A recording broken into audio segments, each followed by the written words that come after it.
నమస్తే తెలుగు రాజ్యం ప్రేక్షకులకు ఇవాల్టి పాడ్కాస్ట్ ద్వారా ఒక జన సైనికుడిని పరిచయం చేయాలి అనుకున్న ప్రజెంట్ జన సైనికుడిగా ఆయన కొనసాగించలేకపోతున్నారు. కరుడుగట్టిన పవన్ కళ్యాణ్ అభిమానిగా జనసేన పార్టీలో 2014 నుంచి చురుగ్గా పాల్గొని తనకంటూ ఒక ప్రత్యేక అభిమానాన్ని సొంతం చేసుకొని ఆ తర్వాత పార్టీ కోసము అహర్నిశలు పనిచేసి జనసేనలో ఒక మంచి అభిమానాన్ని ఆయన సొంతం చేసుకున్నారు. అలాంటి వ్యక్తి కొన్ని రోజుల క్రితం వైసీపీలో జాయిన్ అయ్యారు. మరి జనసేనను వీడి వైసీపీలో ఆయన జాయిన్ అవ్వడానికి ప్రధాన కారణం ఏంటి? 12 సంవత్సరాల సుదీర్ఘ ప్రయాణాన్ని కాదనుకొని జనసేనలో అత్యంత దూరం పెట్టేవాళ్ళు ప్రతి నిమిషం విమర్శించే జగన్ని నమ్మడం వెనుక ప్రధాన కారణం ఏంటి? మరి అటువైపు నుంచి వస్తున్న విమర్శలు, అలాగే ఆయనకు వస్తున్న మెచ్చుకోలు. అంటే మామూలుగా ఒక పార్టీని వీడి ఇంకో పార్టీలోకి వెళ్తున్నాము అని అంటే నెగిటివ్ అనేది కామన్గా ట్రెండ్ అవుతూ ఉంటుంది. బట్ ఈయన విషయంలో ఆ నెగిటివిటీ అయితే ఎక్కువగా స్ప్రెడ్ అవ్వట్లేదు. మరి ఏం మ్యాజిక్ చేశారు? ఆయన మాటలో తెలుసుకుందాం. ఆయనే గంగా సురేష్ బండారు. మరి జనసేనను వీడి వైసీపీ పయనము ఎందుకు జరిగింది, రాబోయే రోజుల్లో ఏం చేయబోతున్నారు, ప్రస్తుత పరిణామాలకు సంబంధించి ఆయన మాటలోనే మరిన్ని వివరాలు తెలుసుకుందాం. సురేష్ గారు నమస్తే అండి. నమస్తే మేడం. నిజంగా ఎవరైనా అధికారంలో ఉన్న పార్టీతో నడవాలి అనుకుంటారు, ఆ పార్టీతోటే కొనసాగాలి అనుకుంటారు. ఇంత సుదీర్ఘ ప్రయాణము అనేసానంటే ఎవరైనా ఒక పొజిషన్లో ఉండాలి అనుకుంటారు. మీరు మళ్ళీ వెనుదిరిగి చూడాల్సిన పరిస్థితి ఎందుకు వచ్చింది? ముందు దాని నుంచి స్టార్ట్ చేద్దాం. యాక్చువల్గా మేము జనసేన పార్టీ పెట్టినప్పటి నుంచే మేము దాంట్లో అభిమానులుగా జాయిన్ అయ్యాము. అయితే జాయిన్ అయినప్పుడు కార్యకర్తలమే, ప్రస్తుతం కూడా కార్యకర్తలమే. After 11 years 12 years effort, hard work అన్ని తర్వాత ఇప్పటికీ కార్యకర్తలమే. అయితే తెలియని రోజుల్లో ఫస్ట్లో పార్టీ కొంచెం యాక్టివిటీస్ స్టార్ట్ చేసినప్పుడు 2014లో ఏం లేదు, టీడీపీకి సపోర్ట్గా ప్రచారం చేయడం జరిగింది. 16-17 టైంలో కొంచెం డెఫర్ అయ్యి ఈయన ఎగైనెస్ట్ టీడీపీ రావడం జరిగింది. ఆ టైంలో పార్టీలో యాక్టివ్గా పనిచేయాలనుకుంటే కనుక మీరు అందరూ రిజిస్టర్ చేసుకోండి అని ఒక లింక్ వదిలేరు. దాన్ని ఔత్సాహికులు ఎవరైనా ఇంట్రెస్టెడ్ ఉన్న వాళ్ళు ఆ లింక్లో రిజిస్టర్ అవ్వమని లింక్ ఇచ్చారు. సో అందులో అందరూ రిజిస్టర్ అయ్యాము. అందులో ఏంటి, స్పీకర్స్గా రిజిస్టర్ అవ్వచ్చు, కంటెంట్ రైటర్స్గా రిజిస్టర్ అవ్వచ్చు, కొంచెం బిహైండ్ వర్క్ చేసేవాళ్ళుగా, అడ్మినిస్ట్రేటర్గా, లేకపోతే కొంచెం సాఫ్ట్వేర్ డెవలపర్గా అలా రిజిస్టర్ అవ్వచ్చు. రిజిస్టర్ అయిన వాళ్ళకి కొన్ని మీటింగ్స్ పెట్టారు, జిల్లా లెవెల్లో పెట్టి ఆ జిల్లాలో రిజిస్టర్ అయిన అందరికీ కలిపి సో ఒక ఇంటర్వ్యూ లాగా చేశారు. సో కొంతమందిని ఫైండ్ అవుట్ చేసుకున్నారు. సో వీళ్ళందరికీ మేము ట్రైనింగ్ ఇస్తాం, మా పార్టీ తరఫున వీళ్ళు వర్క్ చేస్తారన్నట్టు చెప్పారు. కానీ ఎక్కడా కూడా అది ఇంప్లిమెంట్ జరగలేదు. తర్వాత ఒక ఆఫీస్ తీసుకున్నాం, అక్కడ అన్ని ఇన్ఫ్రాస్ట్రక్చర్ డిజైన్ జరుగుతుంది. సో వీళ్ళందరినీ హెడ్ ఆఫీస్కి పిలుస్తాము, ట్రైనింగ్ ఇస్తాము, తర్వాత మిమ్మల్ని ఫ్రంట్కి పంపిస్తాం, ఫ్రంట్ రోల్కి పార్టీ నుంచి అని చెప్పారు. జరగలేదు. రీసెంట్గా చూస్తే మళ్ళీ ఒక 2 months బ్యాక్ సేమ్ లింక్ మళ్ళీ సేమ్ అలాగే వదిలేరు. ఇంకా పార్టీలో యాక్టివ్గా పని చేసుకోవాలంటే రిజిస్టర్ అవ్వండి. సో డిఫరెన్స్ ఏంటి, 11 years బ్యాక్ నీకు నీ పార్టీలో ఎవరున్నారో ఎవరు పని చేస్తారో తెలియదు కాబట్టి అలాంటి లింక్ వదలొచ్చు.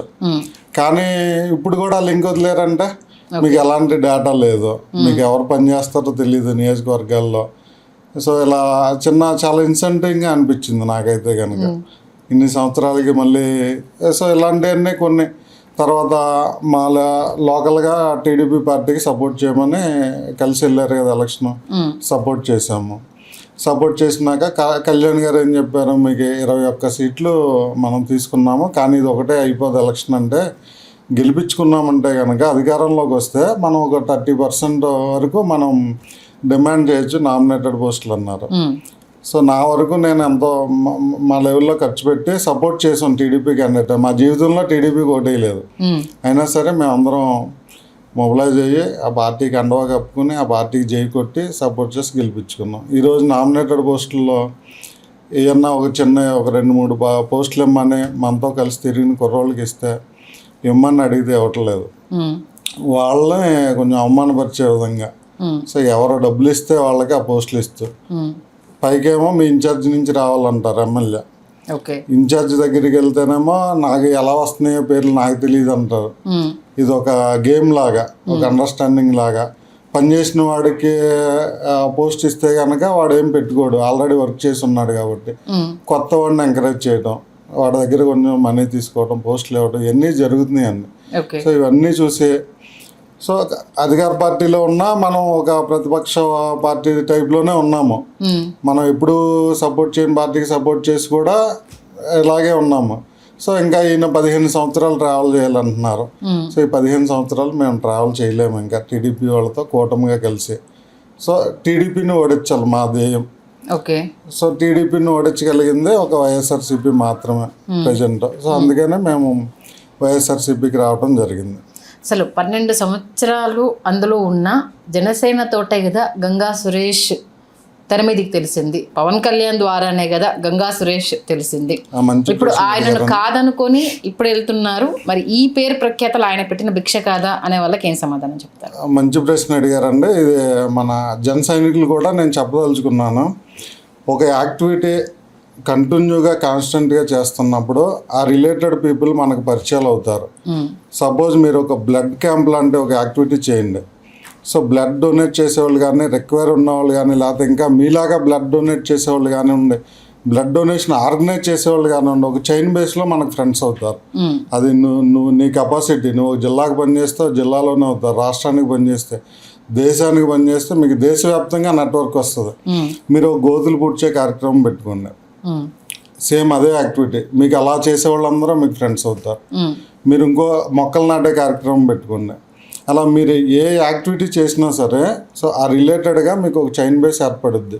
అది లైక్ చేసేవాళ్ళు మిమ్మల్ని ఫాలో అవుతుంటారు. సో అలాగే నేను సుదీర్ఘకాలం పాటు ఒక డెకేడ్ జనసేన పార్టీకి పనిచేశాను కాబట్టి ఆబ్వియస్లీ నాకు జనసేన ఫాలోవర్స్ కానీ, స్నేహితులు కానీ ఒక నెట్వర్క్ సహజంగా ఉంటుంది. అది ఈ 10 సంవత్సరాలు జనసేనకి పనిచేస్తేనే కాదు, నేను ఇంకో ఏ యాక్టివిటీ చేసినా సరే నాతో పాటు ట్రావెల్ చేసేవాళ్ళు ఒక టీం తయారవుతారు. అవును కదా, ఆబ్వియస్లీ అంతే జరుగుతుంది కదా. సో అలాగా నాతో ట్రావెల్ చేశారు. నేను ఇంకో ప్లాట్ఫామ్ తీసుకున్నాను ఇప్పుడు. సో దాంట్లో నేను సుదీర్ఘకాలం పనిచేస్తూ ఉంటే దాంట్లో నాకు ఫ్రెండ్స్ అవుతారు. సో ట్రావెల్ చేసిన వాళ్ళని, నాతో కలిసి పనిచేసిన వాళ్ళు నేను ఇన్సల్ట్ చేయదలుచుకోలేదు. అయితే వాళ్ళు చెప్పేది ఏంటంటే ఒక యాక్టివిటీ మనం కన్సిస్టెంట్గా చేసినప్పుడు సో ఆ రిలేటెడ్ పీపుల్ మనకి ఎక్కువ పరిచయాలు అవుతుంటారు. ఇప్పుడు జనసేన లేకపోతే గంగా సురేష్ అనే వ్యక్తి తెలియదు కాబట్టి, మరి ఇప్పుడు ఆయన పార్టీని వదిలేసి వెళ్ళిపోతే ఆ పేరు ప్రఖ్యాతలు అనేది గంగా సురేష్కి కంటిన్యూ అవుతాయా? ఏమంటే జనసేన పార్టీ ఎప్పుడు స్టార్ట్ అయింది? 2014 స్టార్ట్ అయింది. అప్పటికి ఆయన అనౌన్స్ చేశారు కదా. 14 స్టార్ట్ అయింది కదా. అప్పటికి నా ఏజ్ 30 years. సో 30 years నేను నథింగ్. ఓకే. జనసేన తర్వాత గంగా సురేష్ అన్న పబ్లిక్ తెలిసాడా?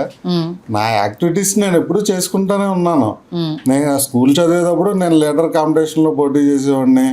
నాకు ఒక MBA గ్రాడ్యుయేట్ని. నాతో కలిసిన స్నేహితులందరూ డిఫరెంట్ ఫీల్డ్స్లో మేనేజర్స్ అయిపోయి ఉన్నారు. సాఫ్ట్వేర్ కంపెనీల్లో, బ్యాంక్స్లో, బిజినెస్లలో డిఫరెంట్ సెటిల్ అయి ఉన్నారు. నా నెట్వర్క్ నాకు ఉంటుంది. సో ఇక్కడ వర్క్ చేశాను కాబట్టి ఇక్కడ కూడా ఇంకొంచెం ఒక ప్లాట్ఫామ్ అన్నట్టు కొన్ని ఫ్రెండ్స్ అవటాయి కానీ జర్నీ చేయడానికి. అంతేగాని ఇది ఒక్కటే మనం బేస్ చేసుకునేది కాదు కదా. అయితే మీరు సక్సెస్ఫుల్ కాక, మీరు దాన్ని కరెక్ట్గా ప్రణాళిక చేసుకోక జనసేన పార్టీ మీద నిందలు వేస్తున్నారు. దానికి ఒక రిలేటెడ్ క్వశ్చన్ ఏంటంటే KNTV అని స్థాపించారు.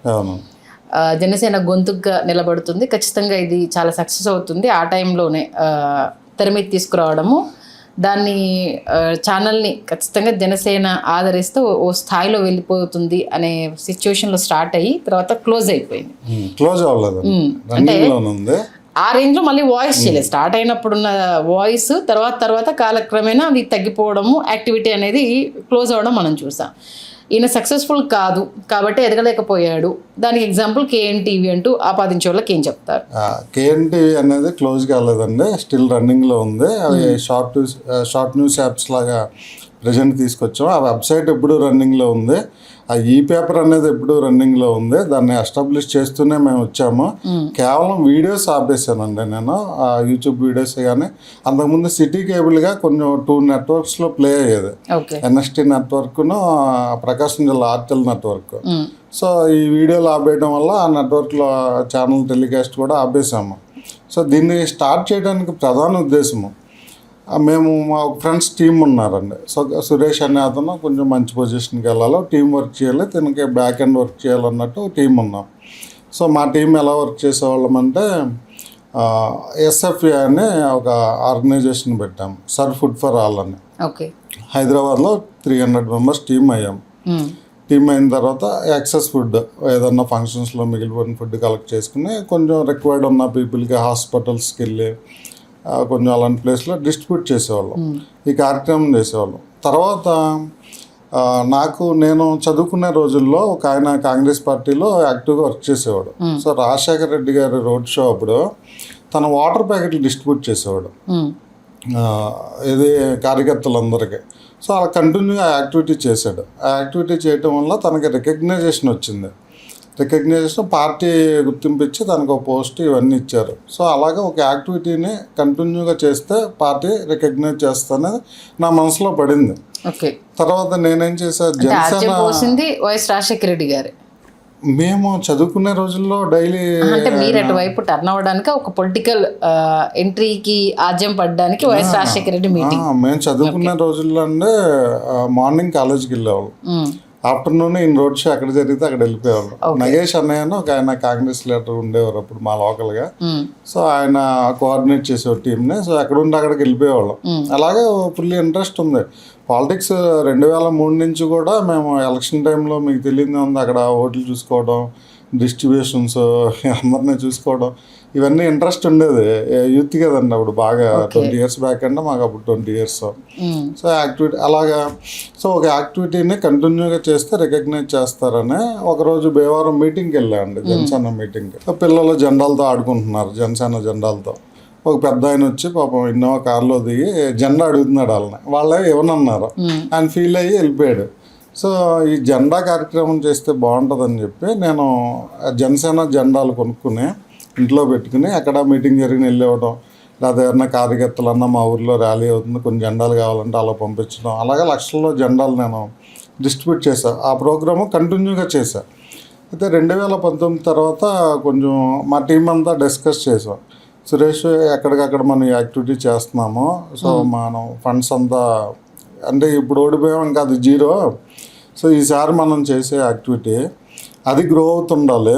సో పార్టీకి కూడా మనం బిహైండ్ వర్క్ చేయొచ్చు అన్న థింకింగ్లో KND న్యూస్ ఛానల్ స్టార్ట్ చేద్దాం. సో ఇన్స్టెంట్గా మనం ఒక యూట్యూబ్ ఛానల్గా స్టార్ట్ చేద్దాం అని ప్లాన్ చేసాం. ఒక స్టూడియో పెట్టాం, ఒక ఛానల్ రిజిస్టర్ చేసాం, అన్నీ ఎస్టాబ్లిష్ చేసి KND అని యూట్యూబ్గా స్టార్ట్ చేసి వెంటనే మాకు సపోర్ట్ దొరికింది. NXT నెట్వర్క్, ఆర్టెల్ నెట్వర్క్లో లైవ్ ఇస్తామన్నారు, సిటీ కేబుల్ టైప్లో లైవ్ ఇచ్చాము. సో అలా వర్క్ చేసుకుంటూ వచ్చాము. వెబ్సైట్ ఉంది మాకు, ప్రజెంట్ పేపర్ రన్నింగ్లో ఉంది, సో షార్ట్ న్యూస్ యాప్స్ రన్నింగ్లో ఉన్నాయి. సో ఇవన్నీ చేసుకుంటూ వచ్చాము. ఇప్పుడు అవి ఒక్క వీడియోలు మాత్రమే. నేను ఒకసారి జనసేన పార్టీ ఆఫీస్కి వెళ్ళాను, వెళ్ళి నాదళ్ళ మనోహర్ గారిని కలిసాను. సార్ ఇది ఇలాగ మనకి ఛానల్ అండి స్టార్ట్ చేసాం ఇదని చెప్పాను. మొత్తం చెప్పినాక సో ఆయన కొంచెం మాట్లాడిన విధానం అది మనకంత నచ్చలేదు. ఎలా అంటే నువ్వు డెవలప్ అవుతావు ఛానల్ ద్వారా, ఈ ఛానల్ వ్యూస్ నీకు వస్తాయి, సో జనసేన వాళ్ళే చూస్తారు. సో ఈ టైప్ మాట్లాడారు. అదేంటి ఒక ఛానల్ అంటే ఒక పార్టీకి బలమే కదా, మన ఓన్ మనీ పెట్టుకుని మనం ఖర్చు పెట్టుకుని వాళ్ళ కోసం పనిచేస్తున్నాం అంటే రిసీవింగ్ డిఫరెంట్ ఉండాలి. సో ఆయన అలా అన్నాడు. అలాగని అప్పుడు మనకు ఒక 8,000 9,000 ఇన్కమ్ వచ్చేది, 2.5 lakhs ఎక్స్పెండిచర్ అయ్యేది పెర్ మంత్. అలాంటి టైంలో ఏదో నువ్వు డెవలప్ అయిపోతావు, నీకు ఆదాయం వచ్చేస్తుందని మాట్లాడితే ఇన్సల్టింగ్ కదా. సో అంటే ఇలా అన్నాడని సరే అని ఇక మనం అప్పటి నుంచి తను కలవడం అంత ప్రిఫరెన్స్ లేదు, సో ఎక్కువ కలవలేదు. సో ఇలా మేము కొన్ని యాక్టివిటీస్ చేసుకుంటూ వచ్చాము. ఓకే, అంటే గుర్తించారని అనుకోవాలా, నువ్వే డెవలప్ అవుతావు అనేది, లేకపోతే ఓరవలేక అన్నారనుకోవాలా నాదెండ్ల మనోహర్ మాట? అది ఎందుకన్నారో అని తెలియదండి. తర్వాత నేను కొంతమంది స్నేహితులను అలాగే పెట్టి పార్టీ కోసం వాళ్ళ జాబ్లు వదిలేసుకుని ఇలాగే పనిచేస్తున్న వాళ్ళు కమ్యూనికేట్ చేశాను. వాళ్ళు అదే బాధ, అసలు పట్టించుకోలేదన్నా, అసలు వెళ్తాము ఏదో ఫోటో దిగుతాం వస్తాం తప్పితే కనీసం ఇచ్చారన్న. ఒకరోజు ఇలాగే నాగబాబు గారి దగ్గర ఎక్స్ప్రెస్ చేసాం మాదంతా. సరే ఇలా ఎంతమంది ఛానల్స్ పెట్టారు మన పార్టీకి సపోర్ట్ చేయని, మనమేమో మీడియా లేదనుకుంటాము, ఇంట్రెస్ట్ ఉండి వచ్చేవాళ్ళు మనం సపోర్ట్ చేయాలి కదంటే కొంచెం లిస్ట్ చేయండి అన్నారు. అన్ని ఛానల్స్ మనకి ఏవైతే ఫేవర్గా ఉన్నాయో లిస్ట్ చేయండి, తెలిసిపోతారు కదా ఇప్పుడు ఏ ఛానల్ ఎవరికి వర్క్ చేస్తారో. సో అలా కొన్ని లిస్ట్ చేసాం. లిస్ట్ చేసినాక నాగబాబు గారి దృష్టికి పెడితే ఒక రోజు మీటింగ్ అరేంజ్ చేశారు. సో ఆ రోజు మేము చెప్పింది ఏంటంటే ఆయన సజెషను, సో కొంచెం ఐడియా ఉంది మాకు మీడియా ఎలా వర్క్ చేస్తాయి అన్నది. సో జనరల్గా ఏంటంటే పొలిటికల్ పార్టీల్లో స్క్రీన్ ఉంటుంది, అన్ని ఛానల్స్ చూస్తుంటారు, చూసి అక్కడ అధికార ప్రతినిధులు లేకపోతే వాళ్ళ పార్టీ ఇన్ఛార్జీలు కొంతమంది ఎవ్రీడే రొటేషన్ బేస్లో ఉంటారు. సో వాళ్ళు ఇన్స్టెంట్గా ఒక రూమ్లోకి వెళ్ళి కౌంటర్లు ఇస్తుంటారు, ఎక్కడన్నా ఏదన్నా జరిగిన ఇన్సిడెంట్ మీద మాట్లాడటం. సో కౌంటర్లు ఇస్తుంటారు. సో ఇలా మనం వర్క్ చేయొచ్చండి. సో మన అధికార ప్రతినిధులు ఉన్నారు కదా, మాకు ఎక్కడెక్కడ మన పార్టీని బ్యాట్ చేస్తున్నారో తెలుస్తుంది, ఆ కంటెంట్ అంతా మేము ఇస్తాము. సో ఇచ్చిన తర్వాత మన అధికార ప్రతినిధులు ఒక సెల్ఫ్ వీడియో ఎక్కడున్నా సరే వాళ్ళు ఇచ్చేస్తే ఈ ఛానల్స్లో ప్రమోట్ చేస్తారు పార్టీని. ఓకే, వేరే పార్టీని డిపెండ్ చేసుకుంటారు. ఇలా చెప్పాము, ఓకే ఎక్సలెంట్ ప్రోగ్రాము, మనం వర్క్ చేసేద్దాం, ఫాలోఅప్ చేద్దాం అన్నారు. సో అంతే లాస్ట్ మీటింగ్. ఫాలోఅప్ ఉండదండి, అంటే ఎక్సలెంట్గా మొదలు పెడతారు ప్రతిదీ, దాని ఫాలోఅప్ ఉండదు. మాకు అదే బాధ. పార్టీలో ఏంటంటే ఇంప్లిమెంటేషన్ ఉండదు. మరి ఏ ఉద్దేశంతో వాళ్ళు ఉంటారో అర్థం కాదు. అసలు ఒక్క ఇంప్లిమెంటేషన్ ఉండదు ఏది కూడా. భగత్ సింగ్ విద్యార్థి విభాగం అని పెట్టారు. అసలు భగత్ సింగ్ గారి పేరు పెట్టినందుకు అసలు ఎంత యాక్టివ్గా వచ్చి ఎంత ఎనర్జీ అసలు ఆ పేరులో. దానికి ఒక ప్రెసిడెంట్ వేశారు సందీప్ పంచకర్లా అని, ఒక టైం ఫ్రేమ్తో ఇస్తారు, అది కింద లెటర్ మీద 1 year 2 years పెట్టి అది అయిపోతుంది. అయిపోయినాక మనం ఇంకా అతనే అనుకుంటాం ప్రజలందరం, కానీ అతను ఉండడు. కనీసం రొటేషన్ బేస్లో కూడా ఇంకొకరిని అక్కడికి క్లోజ్ అవుతుంది. దాన్ని అసలు తీసుకొచ్చిన ఉద్దేశం కానీ అది అమలు అవుతుందా లేదా అన్నది క్రాస్ చెక్ అనేది ఉండదు. అసలు ఒక వ్యక్తి నా విద్యార్థి విభాగం అంటే ఎంతమంది యూత్, అసలు జనసేన పార్టీ అంటేనే యూత్, ఎంతమంది యువతని ఎంకరేజ్ చేయొచ్చు ఈ పొలిటికల్ జర్నీకి. సో అలాంటి ఎంకరేజ్మెంట్ ఉండదు. మళ్ళీ వీర మహిళ అని పెట్టారు. వీర మహిళ అంటే అసలు ఎంత గ్రేట్ వర్డ్ అది. అసలు వీర మహిళలను వాళ్ళ మహిళా అధ్యక్షురాలు ఉన్నారా పార్టీకి, వీర మహిళ అని పెట్టేస్తే అయిపోయిందా? అది ఫాలో కావాలి కదా. అన్నగారు వీర మహిళగానే కదా వాయిస్ వినిపిస్తుంది. అలా కొంతమంది ఉన్నారు, అధికార ప్రతినిధిగా వాళ్ళని ఇచ్చారు, కానీ అసలు దాన్ని మహిళా విభాగం అనేది ఫార్మేషన్ లేదు కదా. అసలు ఇలాంటి ఇబ్బందులన్నీ దీంట్లో ఉన్నాయండి అసలు చాలా.